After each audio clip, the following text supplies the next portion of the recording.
Hello guys, कैसे हैं आप? उम्मीद करते हैं आप सब खैरियत से होंगे, खुश होंगे। देखने जा रहे हैं नेक्स्ट पार्ट।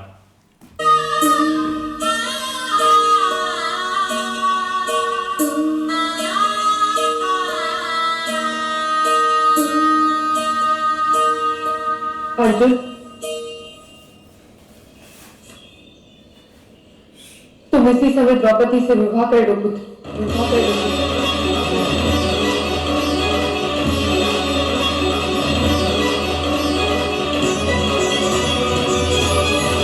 फिर उसके तुरंत बाद काम करने चले जाओ। मैंने जो भी आदेश दिया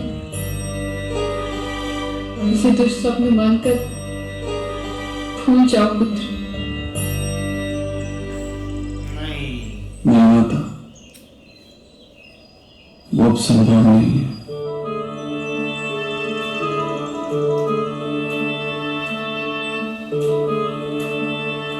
अर्जुन,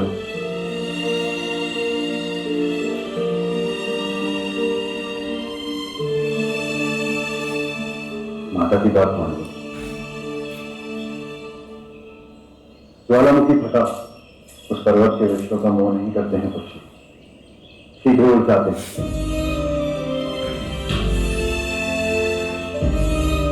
जहां धन का संकट हो, वहां अधिक समय तक ठहरना उचित नहीं। तुम चले जाओ, हम भी कुछ समय पश्चात माता को पांचाल नगर के पास पहुंचा दें।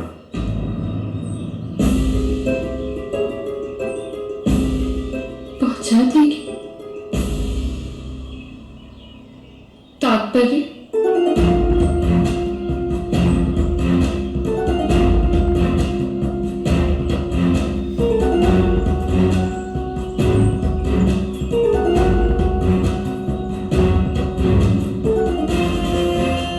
माता अर्जुन के विवाह में आप उपस्थित रह सकती हैं।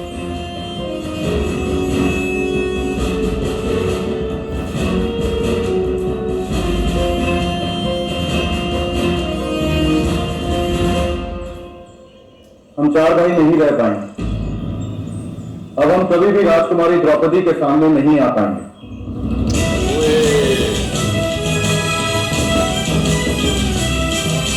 तुम क्या कह रहे हो पुत्र? तुम सामने क्यों नहीं आ पाओगे? जब मैंने अपने अपने आदेश को निश्चित किया है तो तुम्हें क्या आपत्ति? माता, आदेश निषिद्ध हो सकता है, परंतु मुख से निकला शब्द निषिद्ध नहीं होता।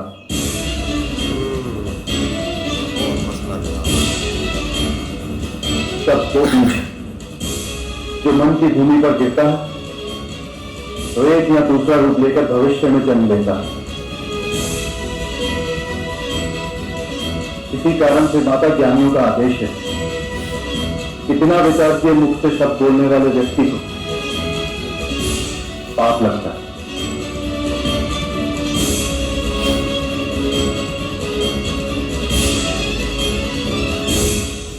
किंतु पुत्र, मैंने तो मुंह से कहा था।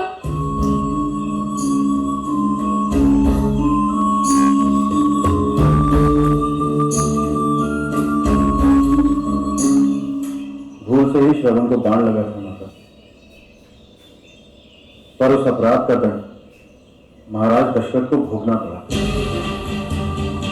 भूल से किए कार्य का परिणाम नहीं होता, ऐसा तो नहीं है माता।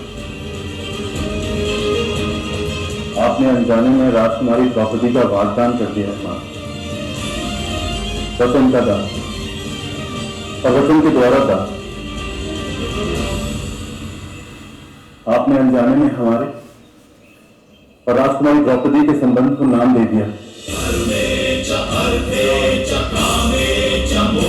ये तो ऐसे परिवार ही बिगड़ जाएगा।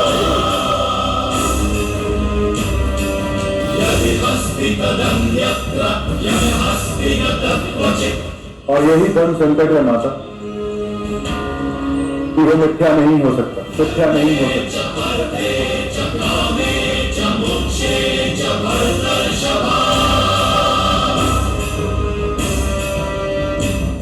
तो फिर इसका उपाय क्या है?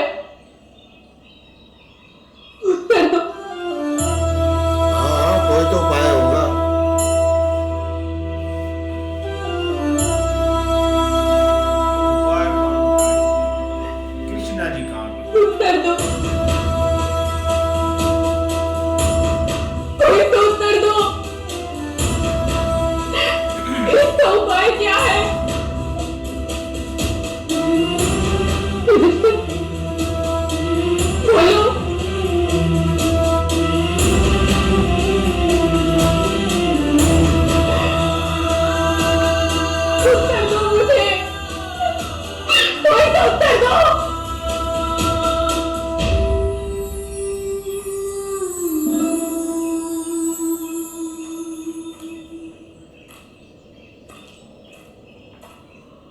कन्या को 5 पुरुषों के बीच बांटा तो नहीं जा सकता माता।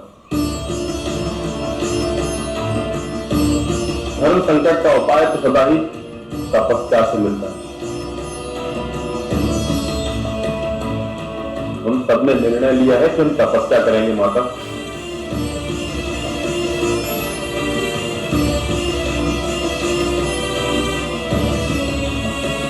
अर्जुन का कर्तव्य है कि वो राजकुमारी के साथ विवाह करे। वो विवाह करेगा।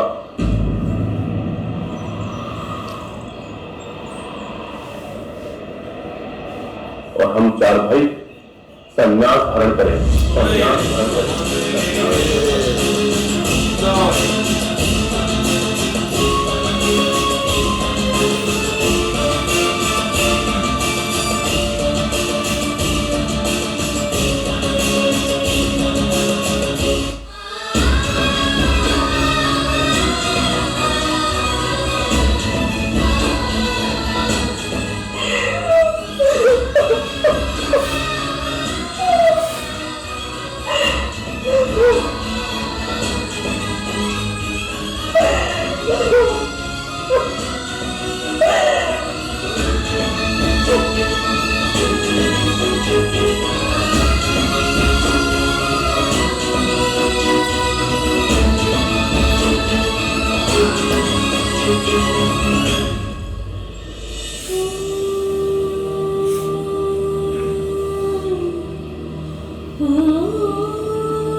इतना यार जोश था, सारा खुशियां राजकुमार अर्जुन, खत्म हो माता गई। कुंती के आदेश का कोई उपाय मिला?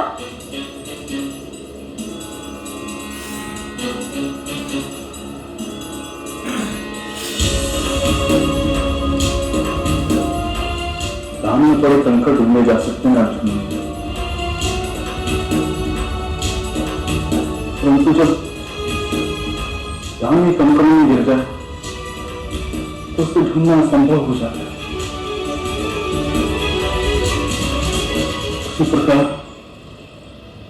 कुछ परिस्थितियों का उपाय ढूंढना बहुत कठिन हो जाता है। ये परिस्थिति इतनी कठिन कैसे हो गई राजकुमार? मेरे पिता ने स्वयं कर रखा, आपने आप पर लक्ष्य भेज दिया। केवल आपके सामर्थ्य के आधार पर मैंने आपके कंठ में वरमाला पहनाई। प्रश्न भी नहीं किया कि कौन है आप, क्या नाम है आपका, क्या गोत्र, क्या कुल, क्या भविष्य है।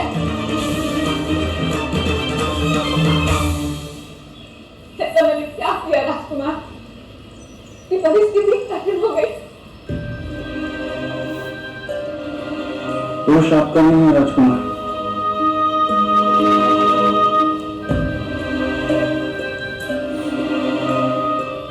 दोष शायद भाग्य का है।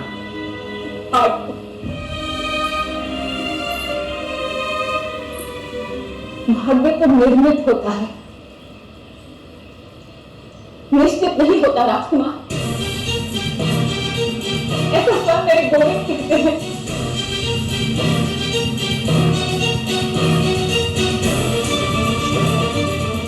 उसकी भाग्य को मेरी माता ने निर्मित कर दी।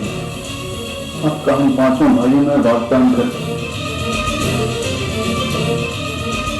माता की इच्छा हो तब भी वो बात परिवर्तित नहीं हो। मेरे पास आपके अन्य प्रश्न को उत्तर नहीं है राजकुमार।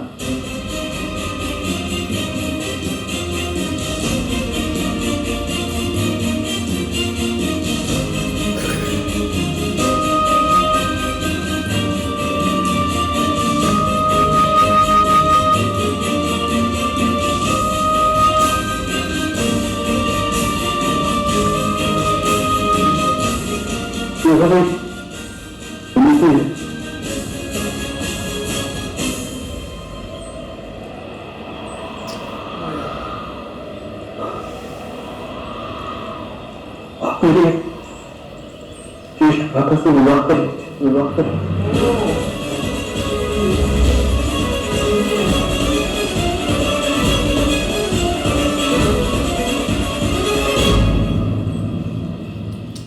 यार फंसे हैं ये यहाँ ऐसी है कि भाई घड़ी आ चुकी है कि यहाँ पे कोई फैसला करना ना वो बहुत ज़्यादा मुश्किल हो चुका है, क्योंकि वो चार भाई अगर संन्यास ले लेते हैं तो फिर वो तो ऐसे ही हो गया कि पूरी फैमिली बिखर चुकी है। एक भाई अगर शादी करता है तो जैसे भी है ना, यहाँ पे एक फैसला करना ना सबके लिए बहुत ही मुश्किल हो गया यार। देखो अब नहीं ऐसे ही है भाई, 2-3 ऑप्शन उन्होंने निकाले हैं कैसा करते हैं, और दूसरी तरफ से मतलब कि ये सारों ने अपना भाई जुगाड़ दिए हैं, लेकिन सबसे जो बड़ी बात है ना कि जो ऑप्शन भी वो चुनते हैं ना वो ही एक से एक कठिन होता है, इसलिए उनको बहुत दिक्कत हो रही है इस चीज़ की। भाई बाण से निकला तीर और मुंह से निकले अल्फाज वापस नहीं आते। कुंती जी ने अब अल्फाज तो बोल दिए पर वो वापस नहीं कर सकती, चाहे वो कुछ भी कर ले। जैसे अर्जुन ने आके कहा कि आप मेरे ना ज्येष्ठ भ्राता से विवाह कर लें, अब देखते हैं भाई आगे क्या बनता है यार। ये सारा काम गलत हो गया भाई, सारी खुशियों को ना नज़र लग गई है, और भाई अब तो ना बहुत ही मुश्किल काम हो गया कि भाई जो स्टोरी है ना ये उल्ट साइड पे अब चली गई है। तो जैसे ही भाई कुंती जी ने अर्जुन को बोला है कि आप शादी कर लें, तो उन्होंने भाई कुछ भी नहीं बोला, लेकिन अपना युधिष्ठिर ने उनको बोला है कि ये नहीं, ये अगर शादी करता है ना तो फिर ऐसे करें, ये जाकर उधर अपना शादी कर ले और हम कुछ दिन आप हमारे साथ रहेंगे और उसके बाद हम आपको भी उधर छोड़ देंगे और उसके बाद हम भाई वापस चले आएंगे। हम जो है ना दोबारा अपना संन्यास लेंगे, हम संन्यास लेंगे और द्रौपदी के भाई दोबारा सामने भी नहीं आएंगे। तो भाई उनको ये भी फैसला मंजूर नहीं है, लेकिन भाई अब अर्जुन भी उनके पास चला गया द्रौपदी के पास, उसने भी उनसे माफ़ी मांगी है और उनको बोला है कि आप जो है ना मेरे जो दूसरा भाई है उससे शादी कर लें। लेकिन भाई अब तो ना ऐसे लग रहा है कि जैसे पूरा एक ना खानदान बिखरने वाला है। नहीं ऐसे यार एक कोशिश कर रहा है कि मामला जो है ना वो मतलब इकट्ठे ही हम रहें, लेकिन जो आगे भाई जो है ना युधिष्ठिर ने जो बातें की है ना वो बात तो उसकी सही है, लेकिन देखो भाई अब आगे रिजल्ट क्या निकलता है, क्योंकि आप इनको समझ नहीं लग रही कि किसकी माने किसकी ना माने। लेकिन बस द्रौपदी जी बेचारी जो है ना वो दरमियान में जो है ना वो फंस चुकी है। हाँ जी, देखते हैं नेक्स्ट पार्ट में, तब तक गुड बाय, टेक केयर।